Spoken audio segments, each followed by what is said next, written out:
The first time my marriage ended, I watched it happen and couldn't stop it. The second time someone tried to take my marriage from me, I showed up and made sure he understood the difference between a man who doesn't know and a man who does. That's the whole story in 2 sentences. But you didn't come here for 2 sentences. So let me take you back to the beginning. All the way back. Because this story only makes sense if you understand who Wesley Cash is before everything that happened in September 2024. My name is Wesley Cash. I'm a civil engineer based in Springfield, Missouri, 38 years old. And I have been through the kind of marital betrayal that restructures your psychology the way a bad storm restructures a coastline. Permanently, and not always in ways you can see from the surface. The first time I was married, I was 26. Her name was Tracy. We'd been together since junior year at Missouri State University, married the year after graduation, and I thought, with the complete and total confidence of a 26-year-old who doesn't know what he doesn't know, that we were solid. That we were the kind of couple people pointed to and said, those two figured it out early. We lasted 3 years. Tracy left me for a man named Russell Chambers. Russell was 41, owned 3 auto dealerships across southwest Missouri, drove a different car every week, and had the kind of easy financial confidence that fills a room before the man walks into it. He wasn't cruel. He wasn't a villain in a film. He was simply richer than me. Substantially, visibly, in ways that mattered to Tracy in ways she hadn't fully told me they mattered. She didn't even apologize. That was the part that left a mark. She sat across from me at our kitchen table in our apartment on National Avenue in Springfield, and she said, "Wesley, I love you. I just need more than this. More than this. More than me. More than a 29-year-old civil engineer with a good mind and a small apartment and a future that hadn't happened yet." I signed the divorce papers in 2013. I was 29 years old, and I made a decision sitting in my truck outside Nora Jones's law office. Yes, same attorney. Springfield is not a large city. That I was going to be fine. That I was going to rebuild. And that I was never, for as long as I lived, going to be the man who couldn't hold his wife because someone with more money came along. What I didn't know then, what I wouldn't understand for years, is that what I'd actually decided was to carry the wound forward without ever properly closing it. I spent my early 30s building the career, the reputation, the financial stability that I apparently needed to feel like I was enough. I was promoted to senior engineer by 32. I bought my house on West Walnut Street at 33. I drove a truck I owned outright, kept a savings account that made me feel anchored, and I was, by any external measure, doing very well. And then I met Vanessa. We met at a fundraising dinner for Harmony House, the domestic violence shelter here in Springfield, in the spring of 2016. I was there because a colleague had an extra ticket and peer pressured me into attending. Vanessa was there because she had been volunteering with the organization for 2 years, doing pro bono therapy sessions with residents, because that is the kind of woman Vanessa Farrow was. She was standing near the bar arguing, politely but firmly, with a city councilman about the shelter's funding allocation. And she was winning, and she didn't seem to notice or care that the councilman was 3 times her age and twice her rank. I stood nearby and watched her systematically dismantle his counter-arguments with the pleasant demeanor of someone who knows they're right and has decided not to make it embarrassing for anyone. I thought, that woman is going to be a lot of work, and absolutely worth it. I was right on both counts. We dated for 2 years, a deliberate pace, because I told Vanessa in the first month that I had been through a divorce and I needed to move at a speed I could trust. She didn't flinch. She said, "That's fine. I'm not in a hurry. I want to do this right." And she meant it. We married in June 2016. Small ceremony. West Springfield. Outdoors because Vanessa had no patience for anything that required a seating chart more complicated than necessary. Chamberlain was my best man. Vanessa's friend Gloria Howell was her maid of honor. 4 years of marriage. No children yet. That was a conversation we kept scheduling and then rescheduling. Not from avoidance exactly. More from the honest acknowledgement that we were both deeply committed to our work, and neither of us wanted to rush a decision that couldn't be reversed. We had time. We were only 37 and 38. Vanessa is a licensed professional counselor and therapist, the kind who specializes in executive behavioral health, high-functioning adults dealing with addiction, narcissistic personality patterns, anxiety, and the specific kind of damage that extraordinary wealth and pressure can do to a person's psychology over time. She built her practice over 12 years from a modest office suite on South Campbell Avenue into something that ran entirely on word-of-mouth referrals from a very specific network: corporate attorneys, financial advisors, CEOs, and the kind of people whose names you'd recognize from local business publications. She was excellent at her job, patient, precise, and possessed of a particular ability to hold boundaries with people who were not accustomed to being told no. That ability, as it turned out, would be tested more severely than either of us anticipated. In January 2024, through a referral from a private wealth attorney in Kansas City, Vanessa took on a new client. His name was Conrad Bale. Conrad was 53 years old, a developer and private equity investor based out of Kansas City, but with significant holdings across Missouri, Arkansas, and Tennessee. His net worth, according to public reporting in Missouri business journals, was somewhere between $300 and $400 million. He had been married twice, divorced twice, and had a reputation in Kansas City financial circles as someone who was brilliant, relentless, and extraordinarily difficult to work with. He had been referred to Vanessa because he had an alcohol dependency he was trying to manage privately, without the exposure of a celebrity rehab program or anything that might surface in business press, and because he had been described by the referring attorney as having, quote, significant blind spots around how he affects the people around him. That was the attorney's polished way of saying Conrad Bale was a narcissist, a clinical one, functioning at a high level, as narcissist nonetheless, a man for whom other people existed primarily as instruments of his own needs, and who had spent 53 years being wealthy enough that no one had ever meaningfully pushed back. Vanessa had worked with this profile before. She knew the territory. She set up their sessions on a bi-weekly schedule, conducted via secure video call from her office on South Campbell Avenue. I knew she had taken on a new client. She mentioned it in passing over dinner one evening in late January, the way she often did. No name, no details.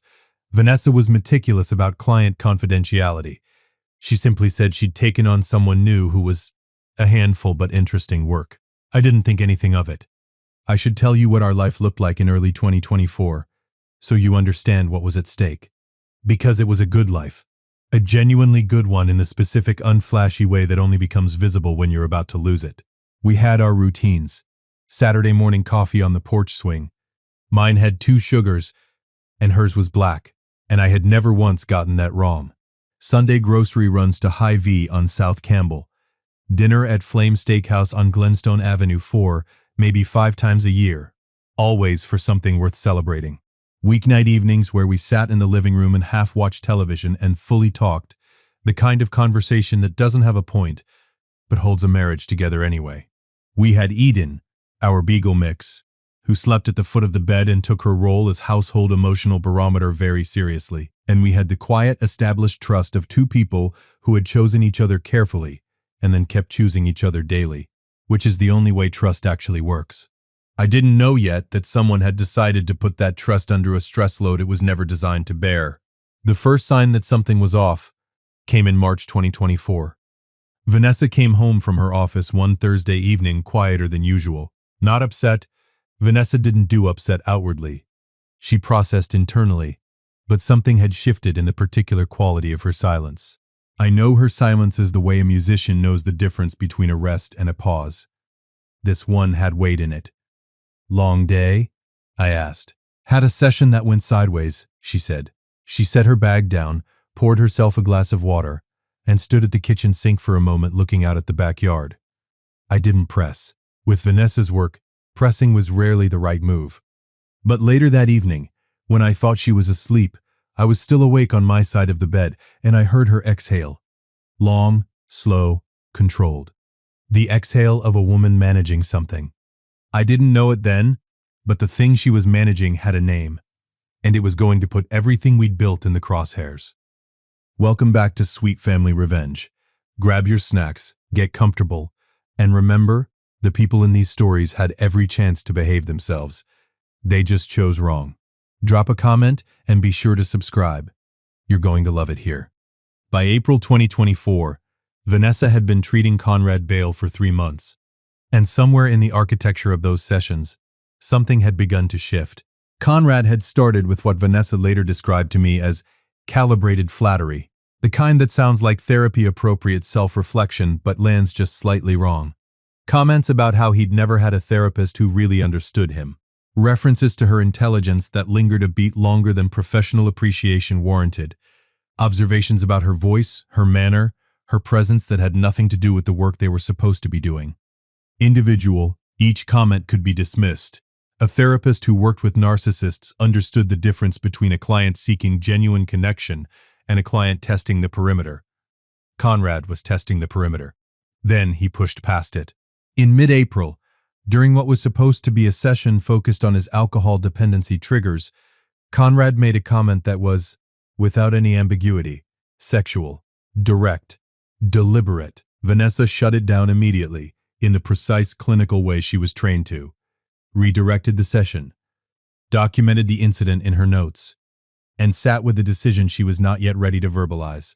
She didn't tell me that night, and I understand why. I do. Now. Then, I didn't have the information to understand anything. By May it had happened twice more. Each time Vanessa responded with professional boundary setting. Each time Conrad apologized with the smooth, practiced sincerity of a man who has learned that apology is a tactic rather than a reckoning. And each time the comment that followed the apology was slightly more forward than the last. He was escalating, slowly, incrementally, the way a structural load increases. Not enough to trigger alarm at any single moment, but accumulating toward a point of failure. Vanessa knew this. She had mapped this pattern in other clients. She could see exactly where it was going. And she made her decision. In late May 2024, Vanessa formally terminated her therapeutic relationship with Conrad Bale. She did it by the book, a written notice of termination, a referral to 2 other practitioners in the Kansas City area who specialized in his profile, and a final session to close the clinical relationship appropriately. Professional, clean, final. She believed that would be the end of it. She was wrong.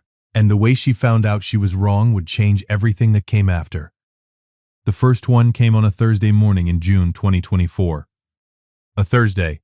I remember because I work from home on Thursdays and I was at my desk when the delivery truck pulled up. It was a flower arrangement. Not a modest one. A large formal arrangement, white orchids and dark red roses, in a glass vase I could tell was expensive from 10 feet away. The delivery person handed it to me at the front door with the mild professionalism of someone who hands over flowers for a living and has no particular interest in their meaning. There was a card.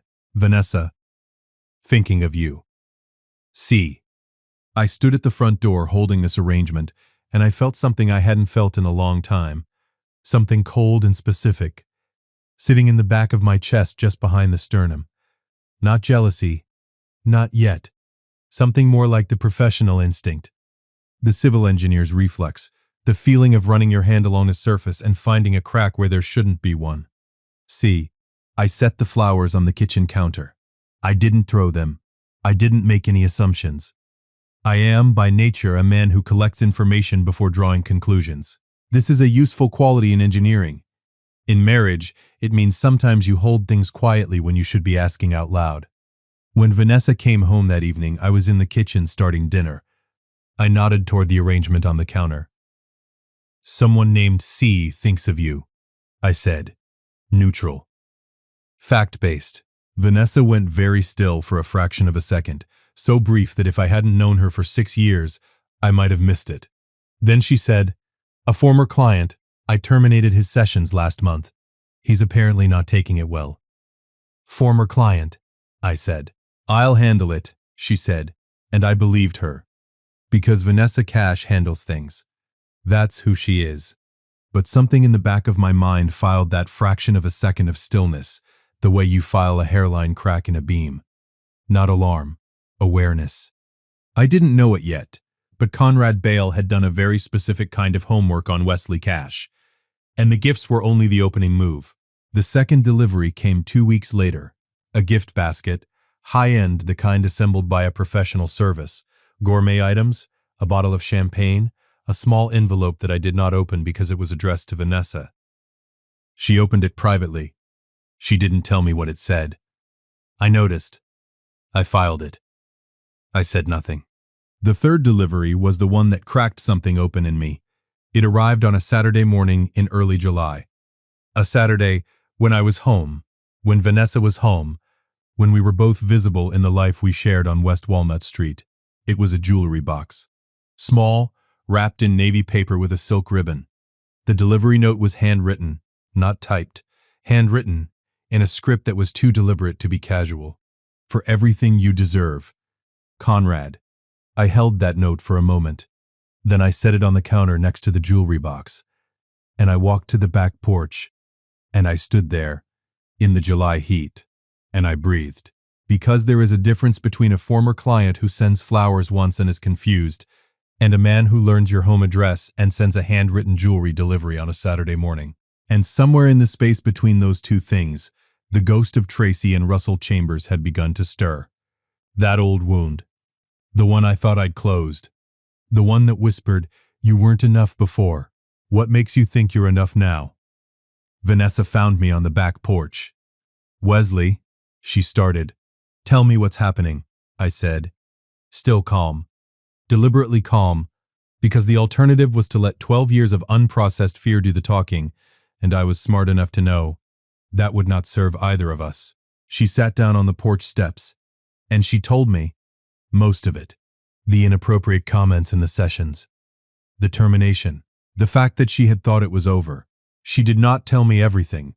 I would find out later that she'd held back several details, not to deceive me, but because she was genuinely afraid of what the full picture might do to me given my history, given Tracy, given what I had told her early in our relationship about what it had cost me the first time.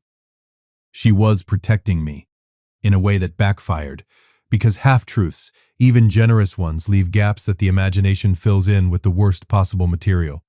"How wealthy is this man?" I asked. She looked at me steadily. Very, and there it was. The thing I had been trying not to think, the thing that had lived in my chest since 2013 and never fully left. I stood up. I walked back inside. And I spent the next 48 hours doing something I am not proud of, but will be honest about. I retreated into myself. Not anger, not accusations. I didn't have enough information for accusations, and I wasn't the kind of man who made them without evidence. But I went quiet in the specific way that Vanessa knew was not good. The way that meant I was carrying something I hadn't handed to anyone yet. She saw it. She didn't push it. And she made a decision of her own. Vanessa's closest friend was a woman named Gloria Howell. They'd been friends since college at Missouri State, the kind of friendship that has survived 15 years of life changes and maintains a specific, reliable chemistry. Gloria ran her own small marketing firm and had the kind of practical intelligence that made her good in a crisis. Vanessa trusted her completely.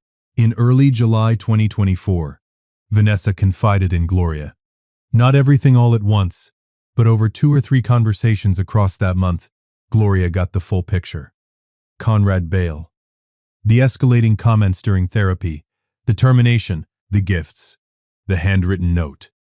And the part that Vanessa said quietly on a phone call with Gloria one evening when I was still at the office, her fear about what this was doing to Wesley. "He's gone quiet," Vanessa told her. "You know what that means." Gloria knew. What Vanessa didn't know, what she would not find out until much later, at a lakeside restaurant in the Ozarks, with a recording device in her bag and a billionaire sitting across the table, was that Gloria had decided to do something about it. But I'm getting ahead of myself. In August 2024, Conrad Bale escalated beyond gifts. What we later pieced together, through Conrad's own admissions and through what Gloria helped uncover, was that Conrad had, at some point after the termination, conducted what amounted to a background investigation on Wesley Cash. He knew about Tracy. He knew about Russell Chambers. He knew about the divorce in 2013 and the specific nature of it, that my ex-wife had left me for a wealthier man. He had found the crack in the foundation, and he was applying pressure directly to it. The campaign was subtle and calculated. A second set of flowers arrived, this time with a note that Vanessa intercepted before I could see it. Gloria saw a photo of it. The note implied intimacy that did not exist, framed as a private joke, a shared memory, the kind of language designed to look, to an outside observer, like something it wasn't. Conrad knew that if I saw it cold, without context, my history would do the rest of the work for him. He was trying to make me doubt my wife. He was trying to make me see Tracy when I looked at Vanessa. And in August, in the silence of our house, in the quiet retreat I had constructed around myself like a structural shell, he was, slowly, succeeding. I didn't accuse Vanessa of anything. I want to be absolutely clear about that. I made no accusations. But I withdrew. I was shorter in conversation. I slept with the distance of a man who is holding a question he is afraid to ask out loud. And Vanessa, who knew exactly where that withdrawal came from and exactly who had engineered it, was watching her marriage cool from the outside and feeling the specific helplessness of a woman who has all the evidence but none of the format to present it without causing the very damage she was trying to prevent. She needed Conrad on record, not as his therapist. That relationship was over. The ethical protections of that role no longer applied. As a private individual, confronting a man who is harassing her. Under Missouri law, an individual may record a conversation to which they are a party without the consent of the other party. Vanessa knew this. She is not a woman who makes moves without knowing the legal ground she's standing on. Her plan was clean.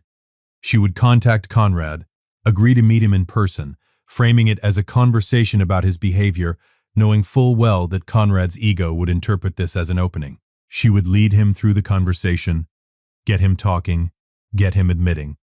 His narcissism would do the heavy lifting.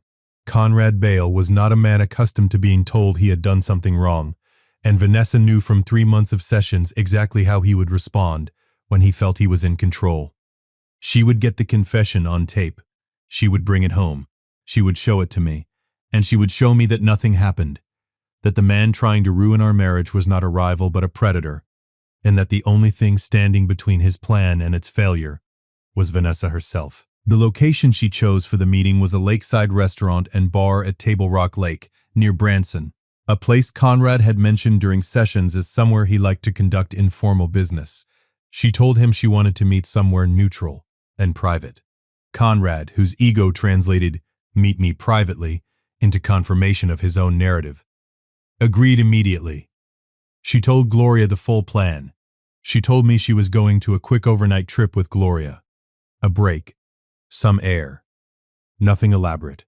She did not tell me the real plan because she did not want me anywhere near Conrad Bale until she had what she needed. She was trying to protect me, again and again. It didn't go quite the way she planned.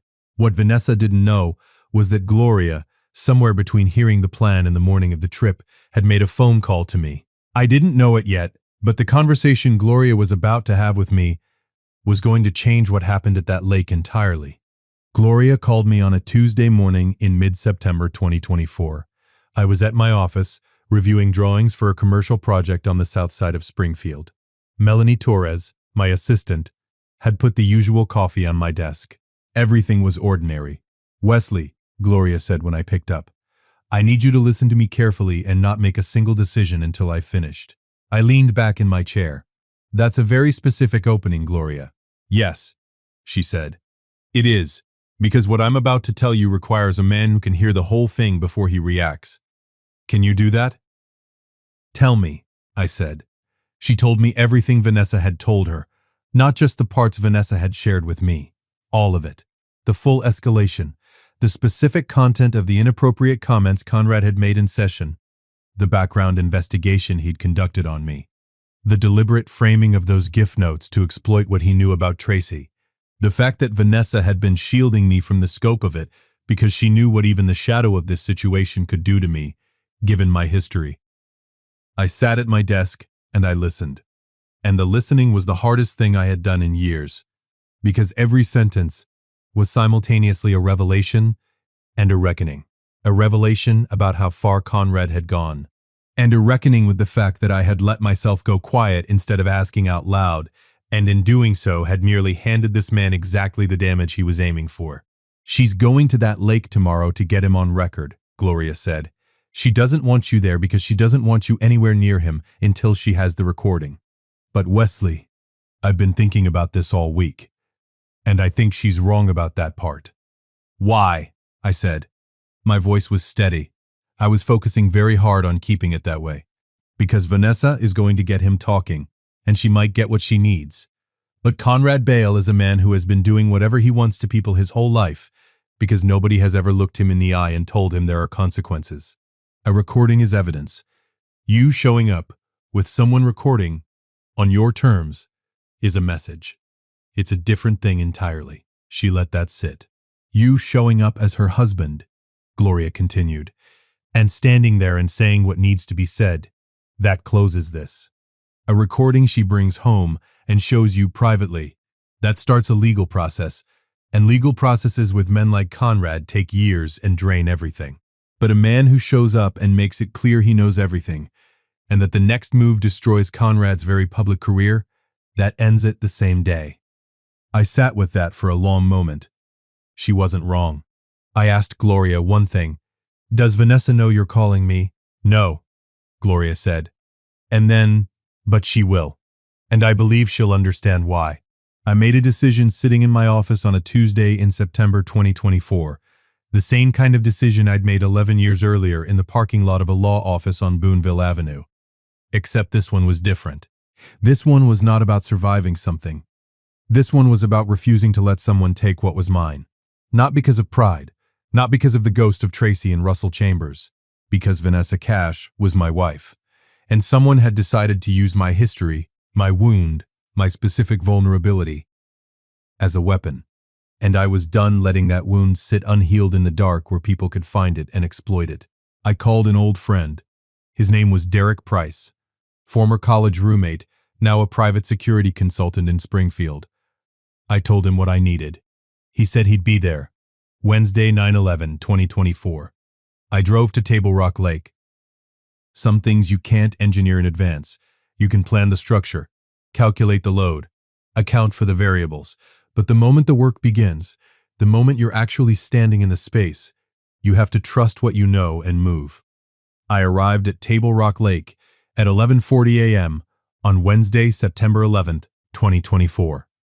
Derek Price was already parked near the restaurant entrance in a charcoal Jeep Grand Cherokee, wearing a plain navy jacket and the expression of a man who has been in many rooms where things were about to happen. He had a small body camera on his lapel. Discreet. Professional. The place Vanessa had chosen was a lakeside restaurant and bar called the Osprey, a well-regarded spot on the Branson area waterfront, the kind of place with a wide outdoor deck built over the water, excellent sightlines, and enough ambient noise that a conversation could feel private without actually being private. I'd looked it up the night before. Conrad apparently had good taste. I'd grant him that. I sat in my truck for a few minutes. The lake was doing what Table Rock Lake does in September, glittering with the particular blue-green clarity of Ozark's reservoir water in early fall, the surrounding ridgelines just beginning to turn at the tips. It was a beautiful place to do an ugly thing, which seemed about right for Conrad Bale. Derek walked over to my window. She's inside, he said. They're at a table on the outdoor deck. She's got her bag on the table, recording device inside. Active. She doesn't know we're here yet. Good, I said. You want to walk through the approach? No, I said. I know what I want to say. Derek nodded once. The nod of a man who respects a clean plan. I got out of the truck. I want to tell you what I felt walking across that parking lot, because I think it matters. I did not feel rage. Rage is for men who have run out of other options. I had not run out of options. I felt something closer to clarity, the specific clarity that comes when every variable has been accounted for, when the design is correct, when all that remains is execution. I felt like a civil engineer walking a site he had already reviewed on paper. I walked through the restaurant, nodded at the hostess. She started to speak and I smiled and said, I'm joining someone on the deck. And I walked through the interior and out through the sliding glass doors to the outdoor terrace. And I saw them. Vanessa was seated across from Conrad Bale at a table near the railing, with the lake behind her and the September sky overhead. She was leaning slightly forward in the way she does when she's focused, elbows on the table, hands folded, her recorder running silently in her open bag. She was professionally composed, but I could see in the set of her shoulders the specific tension of a woman who is doing something that costs her. Conrad was across from her. I'd looked him up before I drove out here.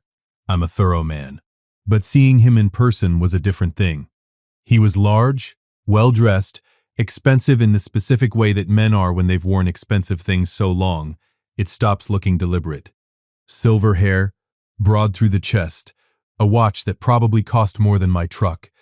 He was talking, and he was leaning in, and the quality of his posture, the way he occupied the space, the practiced ease of a man accustomed to having his full attention received as a gift, told me everything I needed to know about what Vanessa had been navigating since January.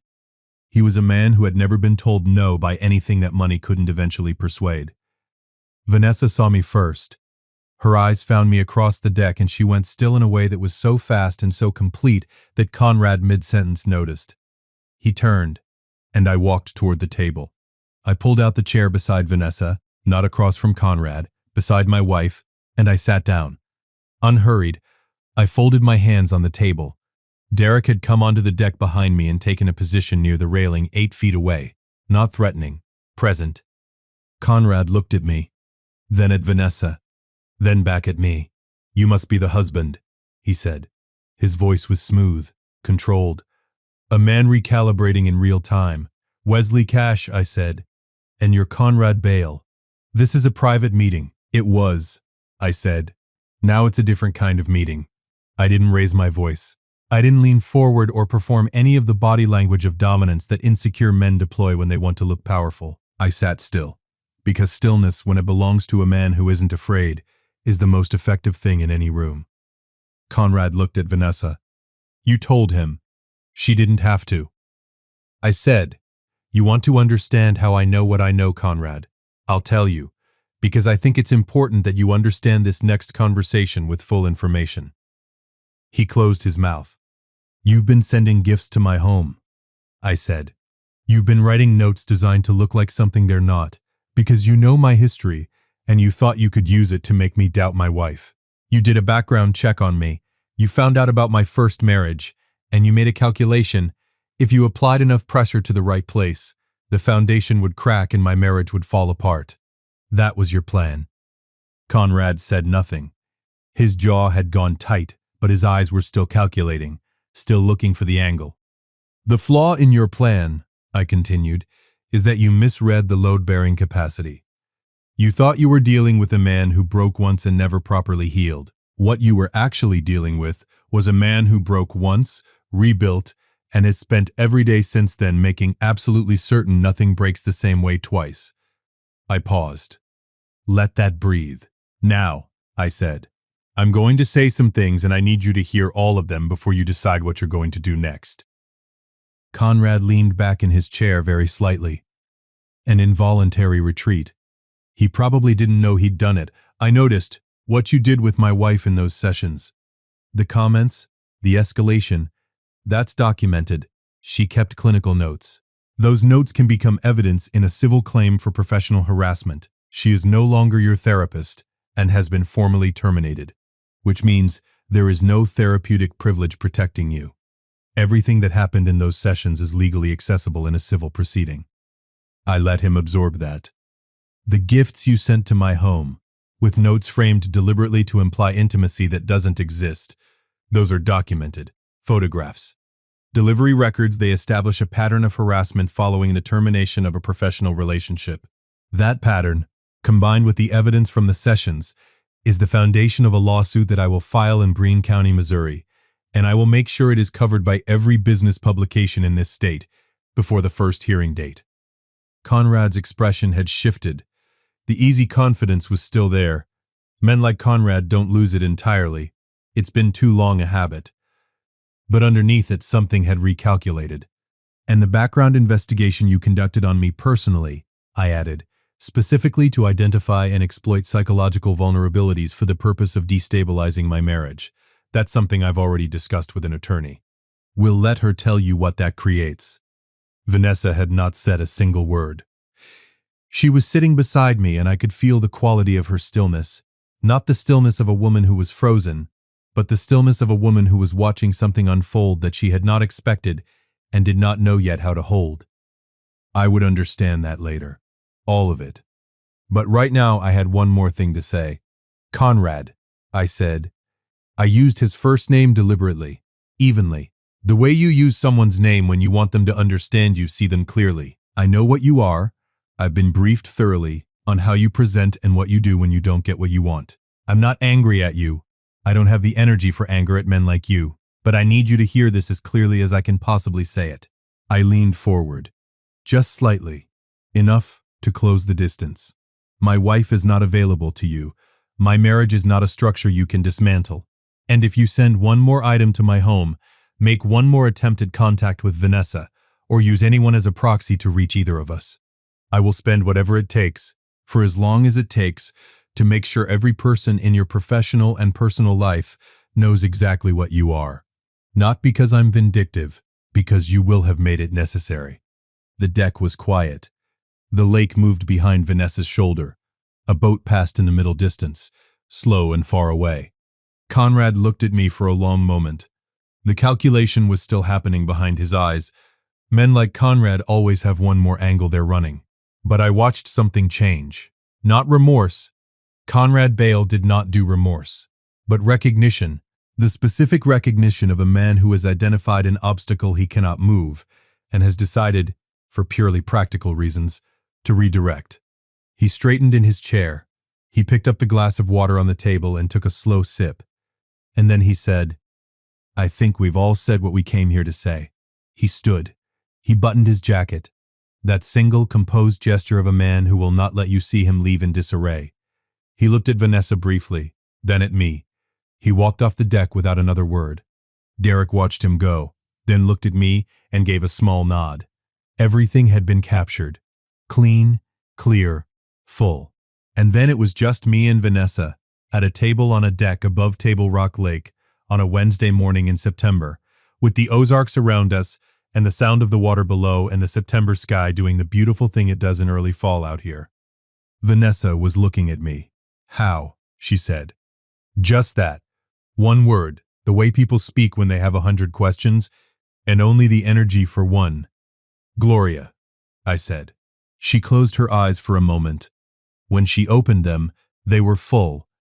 Not of tears exactly, but of something close to tears, the kind that live right at the edge of composure in people who work very hard to maintain it.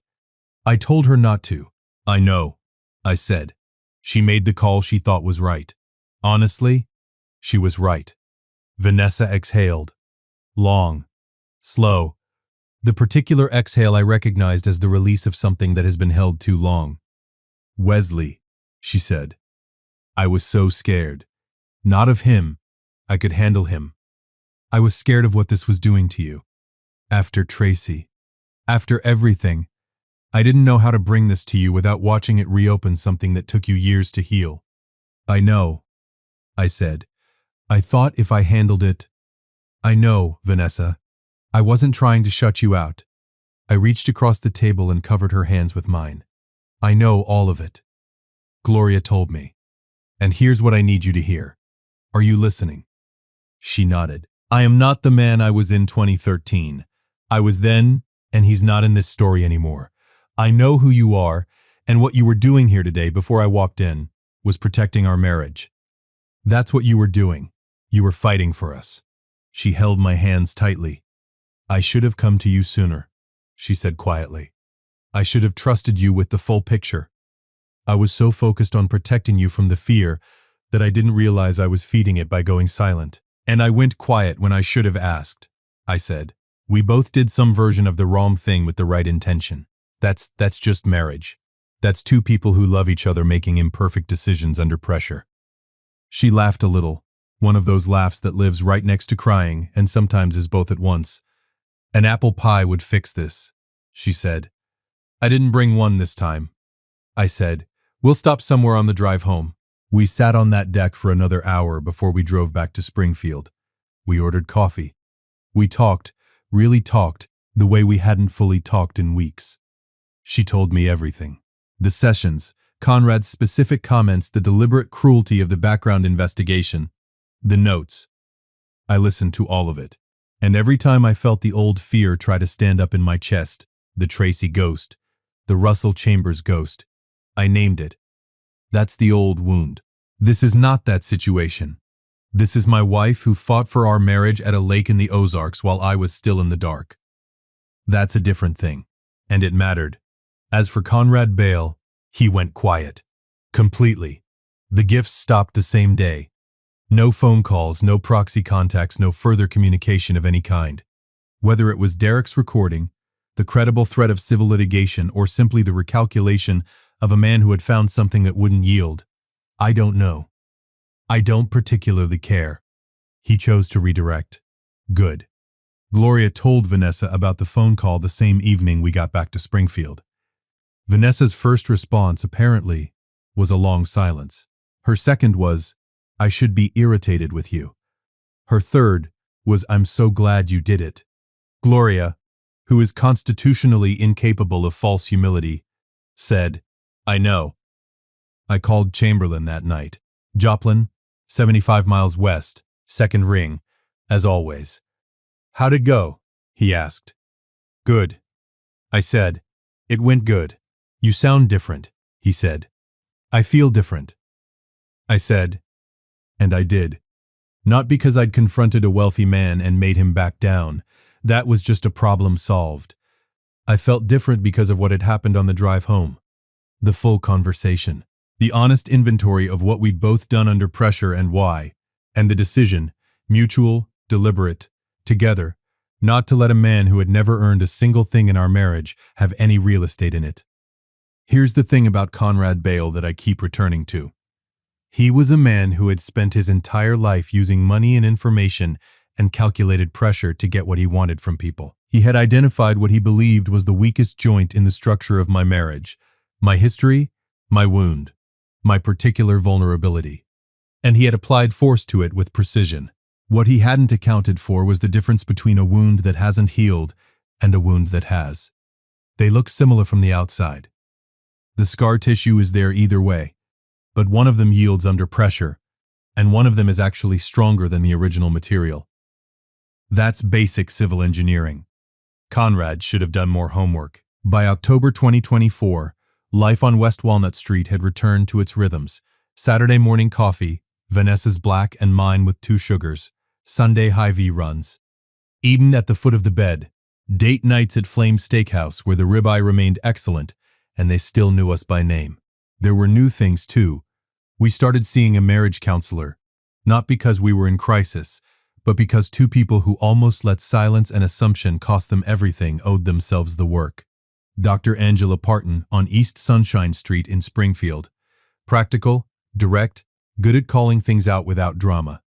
We went twice a month. It was some of the most useful 2 hours in my week. We had the kids' conversation again, properly this time, without the shelf, and we made a decision about it that I'll keep between us. Because not every part of a marriage needs to be told to an audience, even a good one.